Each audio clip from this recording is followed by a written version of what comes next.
Good afternoon, good morning, whichever floats your boat. I'm actually enjoying doing these videos. I love y'all comments. I know I haven't responded yet,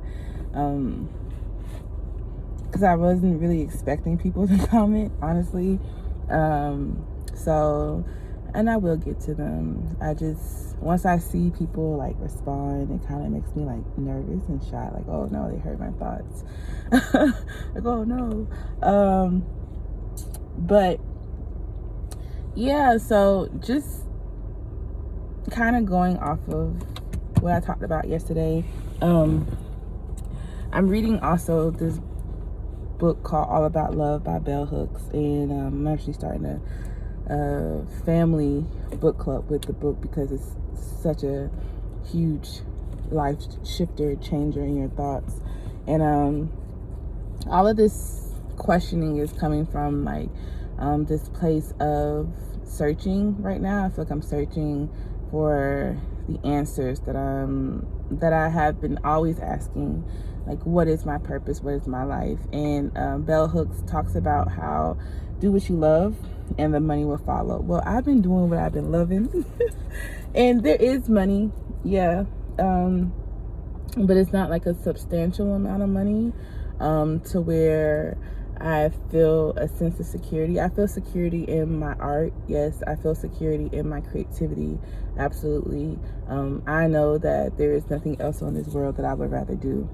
And that just comes from disciplining my mind and disciplining my thoughts and surrendering my will as well. And like I just constantly live in like in this state of gratitude and thankfulness.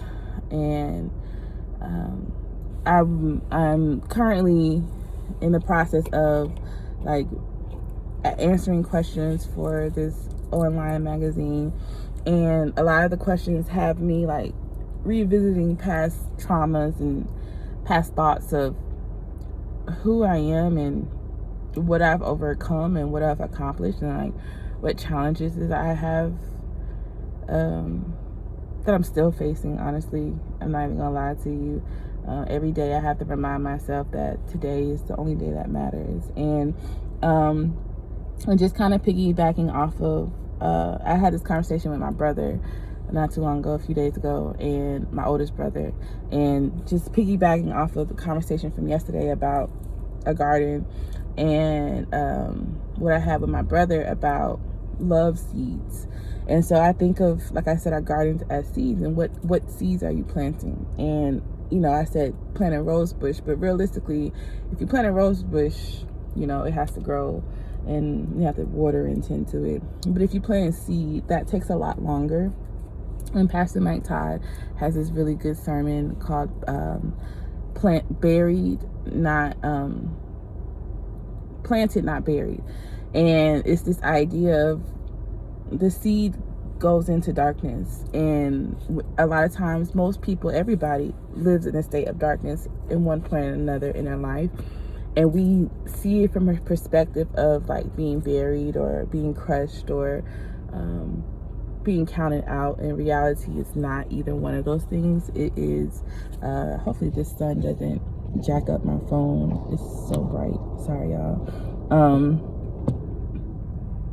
So it's just this idea of like, you're not being buried, you're being planted. And there's pruning that has to go along, and pruning hurts. It hurts. It's preparation, and I think a lot of times people believe that preparation is supposed to be easy, and that healing is supposed to be this easy transition of to being like broken to healed. And it's an ever going, ongoing speaking of your truth.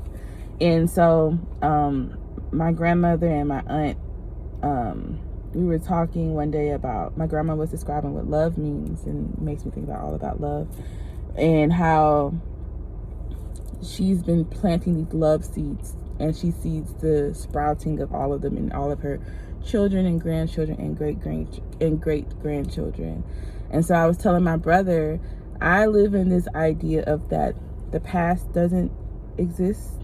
It exists. It shaped us to today. It we cannot ignore the past. However, we cannot let the past dictate our today.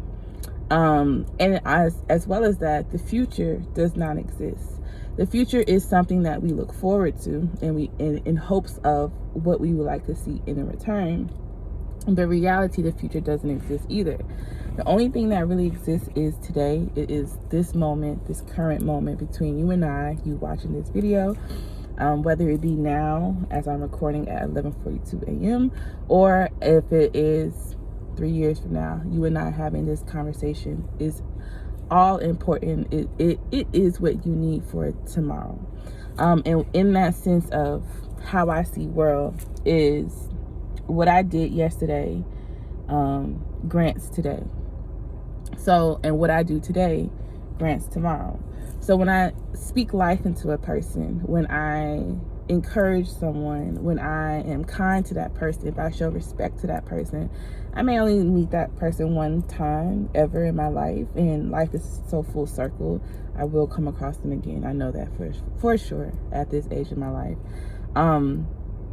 But I like to hear, like, if I speak life into someone and I say, you know, uplift yourself, become disciplined, reshape your mind, read, therapy, yoga, walking, deep breaths, whatever your craft is, find your peace.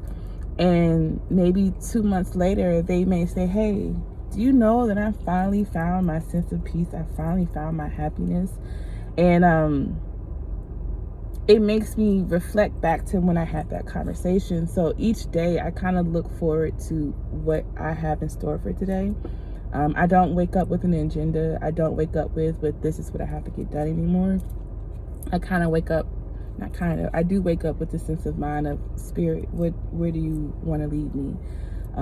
What do you want me to say? How do you want to use me as a vessel? And in that, tomorrow, I see the fruits of my labor from today. And so there are times where I do get discouraged, like with money and the lack thereof. But then I think about all of the love seeds that I planted and how love bears way more fruit than money. Money is just this ever continual cycle of depressive thoughts and low value and low vibrations. And love, you can feel it from in your comments. I feel y'all love. Love is just, we are love. We are beings of love. God is love. And I was telling my dad and my mom this morning as we were just going over what I typed up for this interview, that before there was a division between race and sexism and prejudice and religion and language, there was this overall understanding that there was one God. And I think that consumerism, socialism, and region has divided this idea that there are different types of God, and that we don't know God. We don't know him. We know what God has done, and we know what God will do, but we don't know God.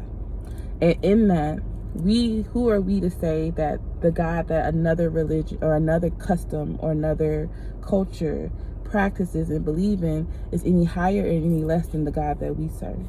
So in that, when we have conversations with those people, if they're operating in love, they are connected to a higher source.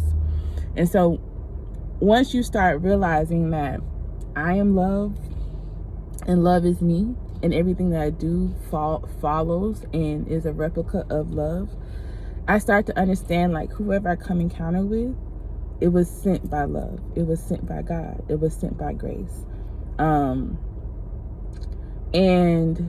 just this redefining of, like, how we're supposed to see life and how we're supposed to view life gives me hope and gives me perspective that the money will come. That will come.